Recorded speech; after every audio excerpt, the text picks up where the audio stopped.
دیکھیں مسلمان، میں بلا تبھی چل رہا ہوں کیونکہ ٹائم ہو چکا ہے. اپنے خطیب سنے.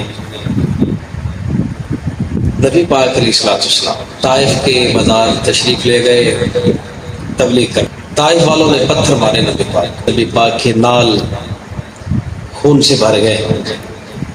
نبی پاک علیہ الصلوۃ والسلام کی تکلیف کی وجہ سے بیٹھتے، وہ اوباش نوجوان پھر نبی پاک کو اٹھاتے تاکہ رب کے محبوب کے درخت کی شاخ کو ٹہنی کو پکڑ کے بیٹھ گئے. آپ نے جبریل کو بھیجا، اے جبریل میرے محبوب سے کہہ دے آپ ابرو کا اشارہ کریں، طائف کو اس وادی کو پہاڑوں کے درمیان کچل کے رکھ دیں گے. نبی پاک علیہ السلام نے ارشاد فرمایا، بخاری شریف میں لفظ ہے بل ارجو، اے جبریل نہیں، مجھے یقین ہے یہ لوگ مجھے نہیں مانتے نہیں جانتے، ان کی آنے والی نسلیں میرے کلمہ پڑھیں. نبی پاک نے فرمایا نہیں، انہیں کچلنا نہیں ہے، تباہ نہیں کرنا. رب کے محبوب دعائے ہدایت دے رہے. میں یہاں پہ بات کرنا چاہوں گا، جو نبی اتنا شفیق ہے، اتنا رحیم ہے، پتھر مارنے والوں کو دعائے ہدایت دیتا ہے، وہ درود پڑھنے والوں کو ذوق سے پڑھے، نبی پاک پہ درود پڑھے. الصلوۃ والسلام علیہ. پتھر مارنے والوں کو دعائے ہدایت دیتا ہے، وہ درود کے گجرے نشاور کرنے والوں پر کتنا شفیق ہوگا، کتنا مہربان ہوگا. دیکھیں مسلمان، اللہ رب العزت نے نا جی، وہ میں آیت پڑھی، چلو اس کا ترجمہ کر دوں. میرے سے پہلے علامہ صاحب نے بھی کیا. کل رب فرما رہا ہے میرے محبوب آپ فرما دیجیے، بفضل اللہ، جب اللہ کا فضل ملے، وبرحمتہ ہی، اور جب میری رحمت ملے تو پھر کیا کریں، فلیفرحوا، خوب خوشیاں منایا کریں. فضل بھی اور رحمت بھی جب مل جائے، فلیفرحوا، خوشیاں مناؤ. اگر میں ایک جملے میں کہوں تو بیجا نہیں ہوگا، کارخانہ قدرت میں نہ محمد سے بڑھ کے کوئی فضل ہے نہ کوئی رحمت ہے. اب ایک اور بات تھوڑی سی بریک کرنا چاہوں گا کہ رب اپنی بات اپنے بندوں سے، اپنی بات کر رہا ہے اپنے بندوں سے، لیکن خود نہیں کرتا، اپنے محبوب سے کروا رہا ہے. کل مانا ہے میرے محبوب تو کہہ دے ان سے. خالق بات تیری ہے، بندے تیرے ہیں، اپنی بات اپنے بندوں سے کہہ دینا. رب فرماتا نہیں، میں زمانے کو پیغام دے رہا ہوں. رب فرماتا ہے کل میرے محبوب بات میری ہے، بندے میرے ہیں، میرے محبوب تو کہہ دے تاکہ زمانے کو پتہ چل جائے جو رب اپنی بات اپنے نبی کے وسیلے سے نہیں کہتا، وہ اور کیا دے گا نبی کے وسیلے کے بغیر. جو بات ہی نہیں کرتا اپنی نبی کے وسیلے کے بغیر، بھلا کچھ ہے زمانے میں جو رب اپنے نبی سے ہٹ کے عطا کر دے؟ کچھ بھی نہیں. دیکھیں مسلمان، بات میلاد کا مہینہ ہے، اسی پہ ایک دو باتیں کرنی ہے. اللہ تعالیٰ نے آدم کی تخلیق کی، ابا نہیں تھا آدم کا، اماں نہیں تھی، رب نے پیدا کر دیا، پیدائش ہوئی، تخلیق ہو گئی. پھر آدم سے حضرت حوا سلام اللہ علیہ یہاں پیدا ہو گئی، ان کی پیدائش ہو گئی. اب جب حضرت آدم علیہ السلام نے دیکھا ہے حوا کو، الجنس یمیل الی الجنس، جنس کی طرف ہے نا مائل ہوتی ہے. خالق میرا نکاح کر دے، اس سے نکاح ہو جائے گا، حق میں رہ تیرے پاس. پروردگار جسم کو چھپانے کے لیے کپڑا نہیں، اکمر کا حاصل ہوگا. میں اکمر کے بغیر تو ہوا نہیں ملنے والی تجھے. خالق بتا کیا ہے اکمر، کروں گا آرام ہے، ہوا دے دے مجھے. کہا کہ پھر یوں کر، میرے محبوب پر درود تو پڑھ دے، ہوا ہم تجھے دے دیں گے. اب یہ بات آپ نے سن رکھی ہے، میں تھوڑی سی توجہ ڈالنا چاہوں گا یہاں پہ. حق مار خالصتاً پیور بیوی کا حق ہوتا ہے، بیوی کا حق ہے حق مار. نبی رب کیا فرما رہا ہے؟ آدم حوا کو چاہتا ہے نکاح کے ذریعے لال ہو جائے، حق مر ادا کر. حق مر خالق کیا ہے؟ میرے محبوب پہ درود بھیج دو.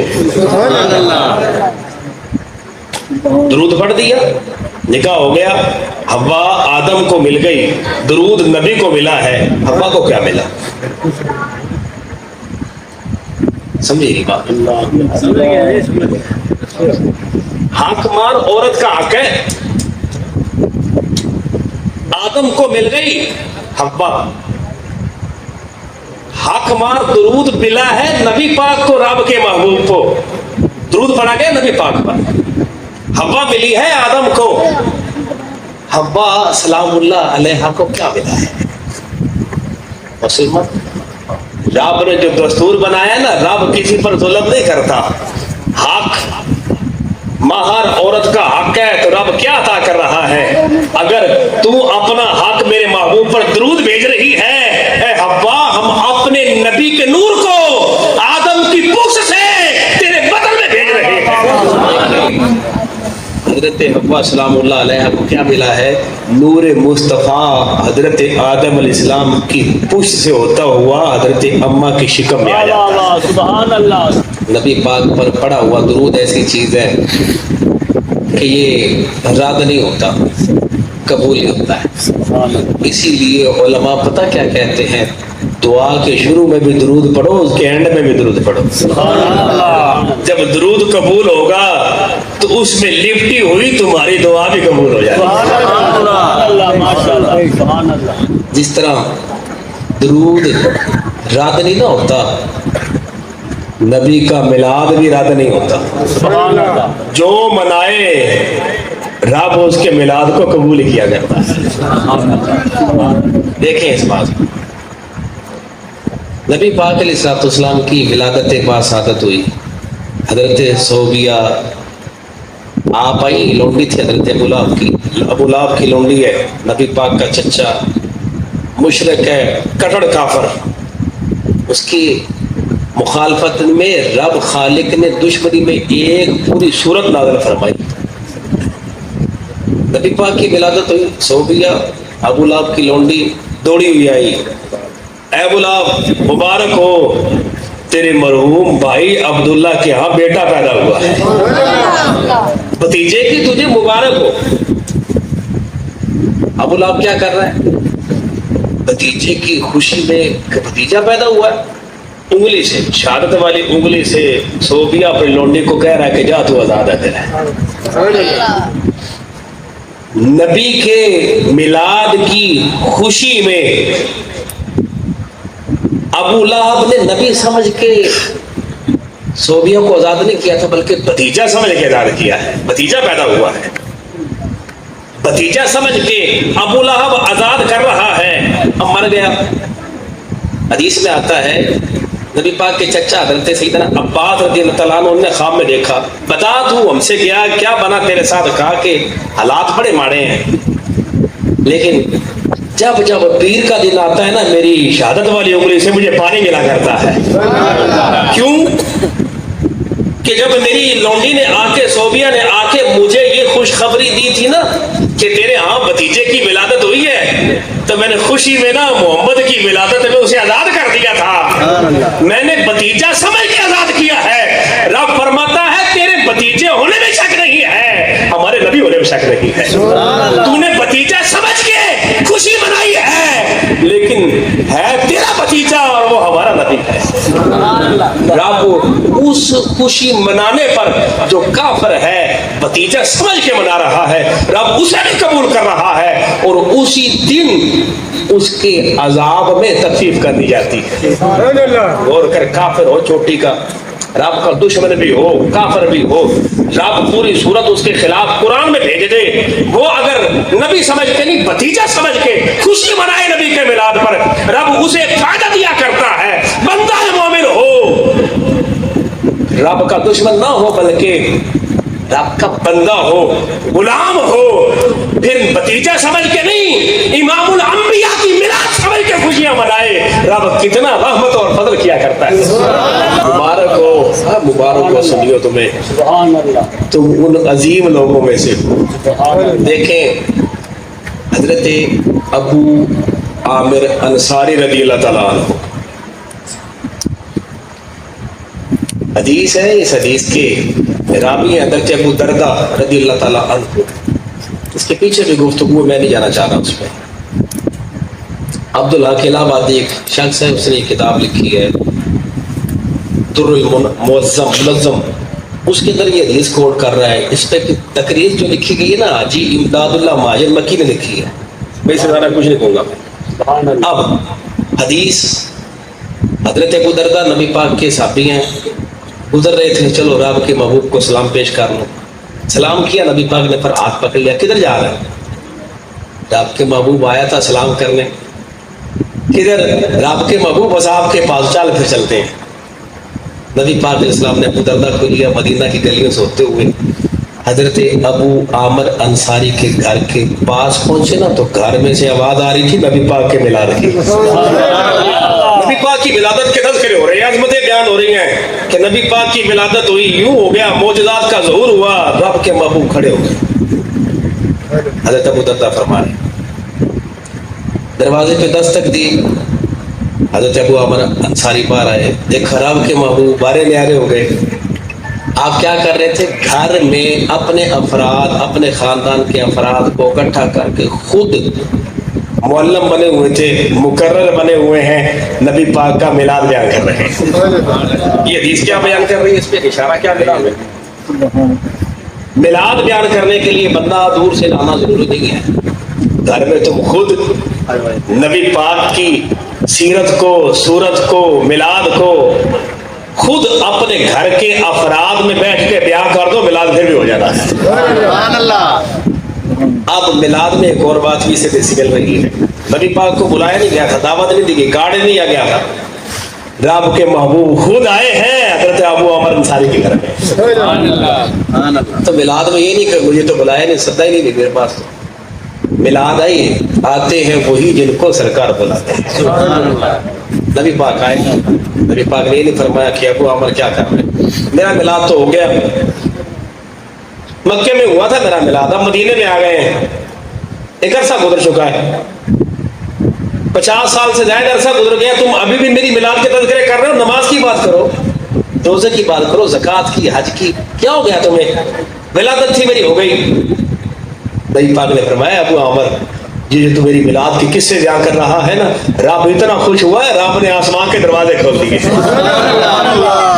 اور رب کے فرشتے ہاتھوں کو اٹھا کر تیرے لیے اور تیری محفل میں بیٹھے ہوئے لوگوں کے لیے بخشش کی دعائیں کر رہے ہیں۔ یہ بیان محفل نہیں ہے، یہ وہ محفل ہے رب آسمان کے دروازے بھی کھولتا ہے، فرشتے بخشش کی دعائیں بھی کیا کرتے ہیں۔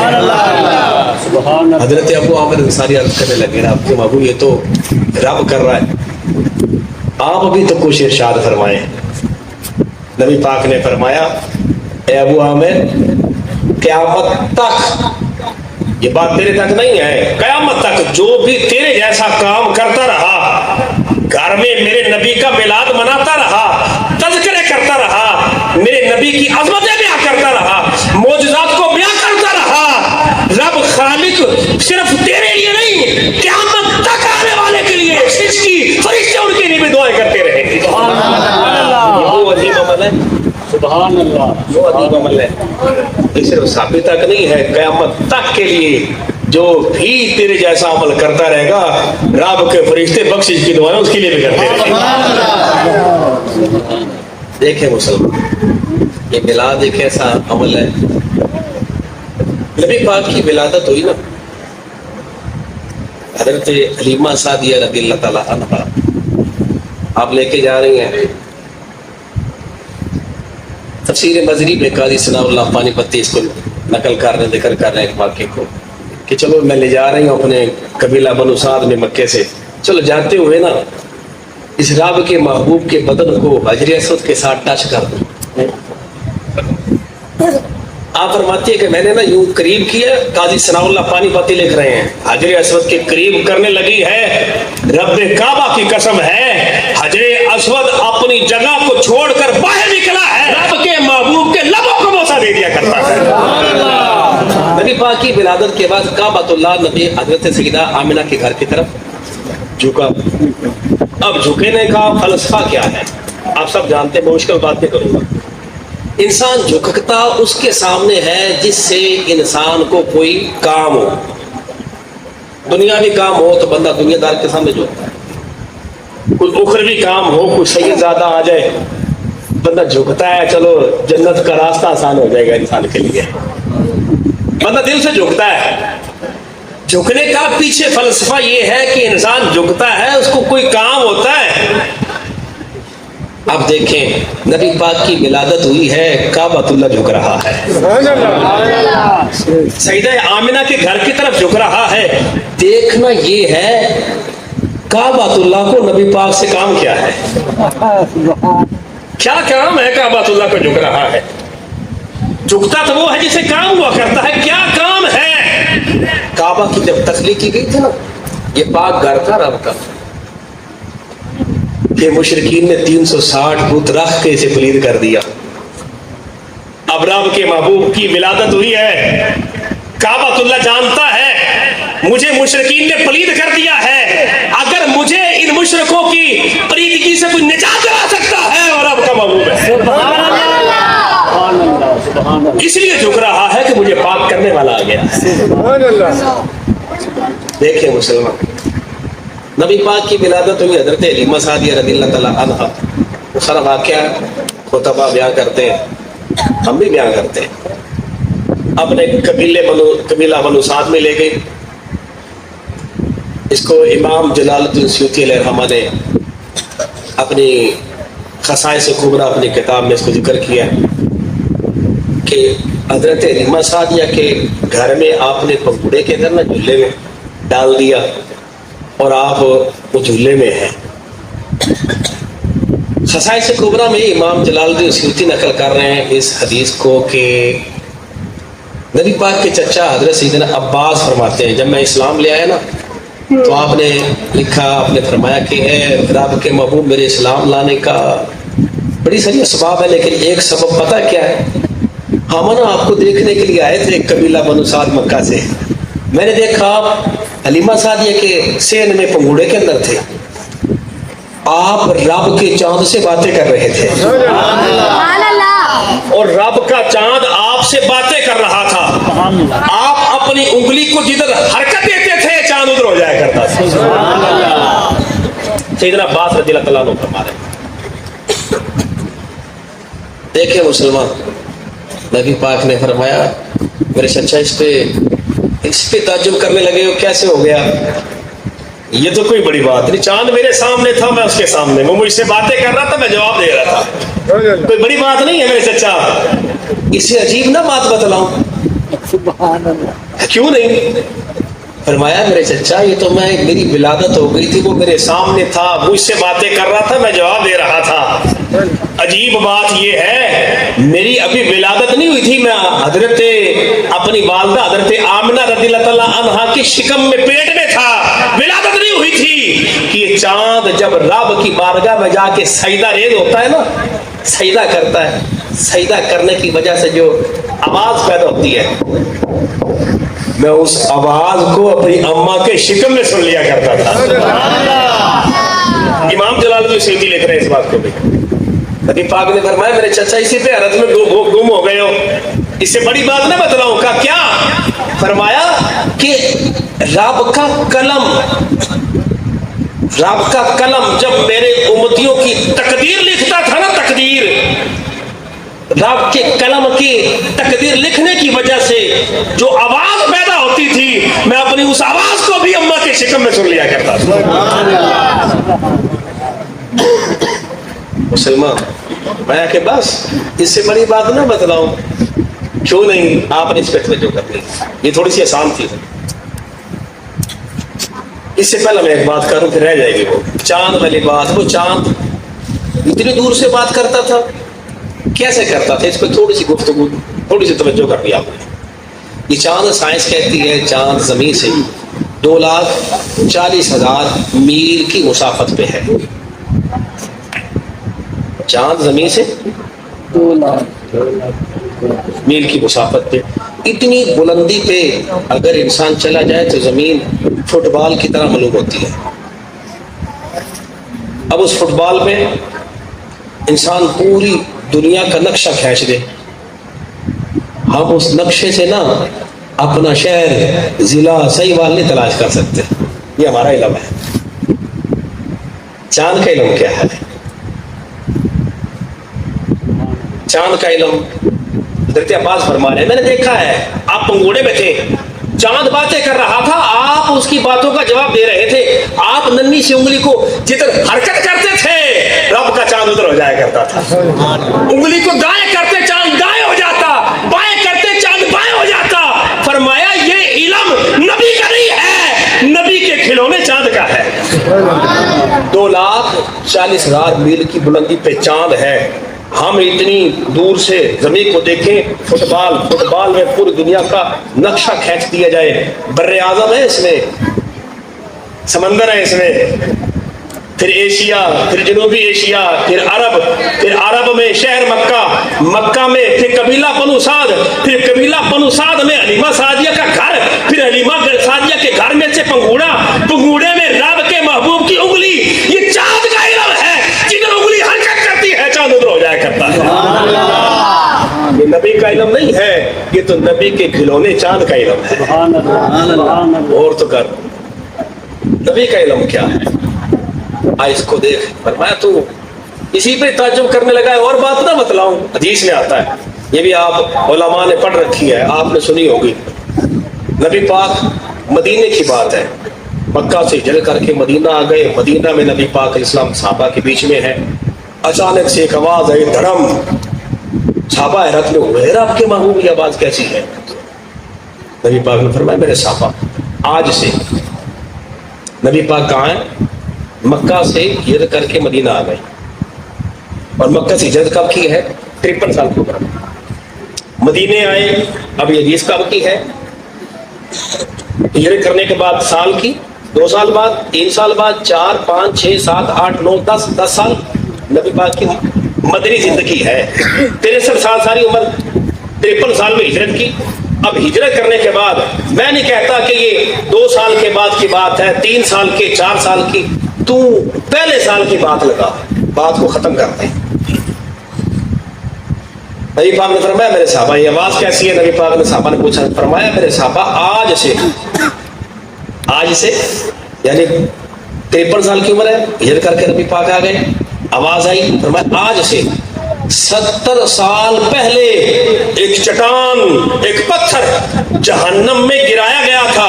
وہ گرتا رہا, گرتا رہا, گرتا رہا, سفر طے کرتا رہا. آج 70 سال کے بعد جہنم کی تہ میں گرا ہے. یہ آواز اس پتھر کی ہے. سبحان اللہ. 70 سال پہلے. نبی پاک کی عمر کتنی ہے؟ گویا کہ نبی پاک کی کل عمر 63 سال. اور یہ کب کا واقعہ ہے؟ نبی پاک ہجرت کر کے آئے 53 سال عمر. یہ چلو آخری سال کی بات لگاؤ کہ نبی پاک کی زندگی کا آخری سال تھا 63 سال. 63 سال فرمایا آج سے 70 سال پہلے. گویا کہ نبی پاک کی ولادت سے 7 سال پہلے وہ پتھر گرایا گیا ہے. رب کے محبوب جانتے بھی ہیں اور اس کا خبر بھی دے رہے ہیں. فرمایا میری ولادت سے, اے میرے چچا چاند میرے سامنے ہے, باتیں کر رہا ہے, میں بتلا رہا ہوں. ابھی ماں کی شکم میں بھی نہیں ہوں بلکہ باپ کی پوچھ میں ہوں, اور پتھر گر رہا ہے. رب کے محبوب جانتے بھی ہیں, پہچانتے بھی. سبحان اللہ. میرے اعلیٰ حضرت نے بال کی کھالی اتار دی. پھر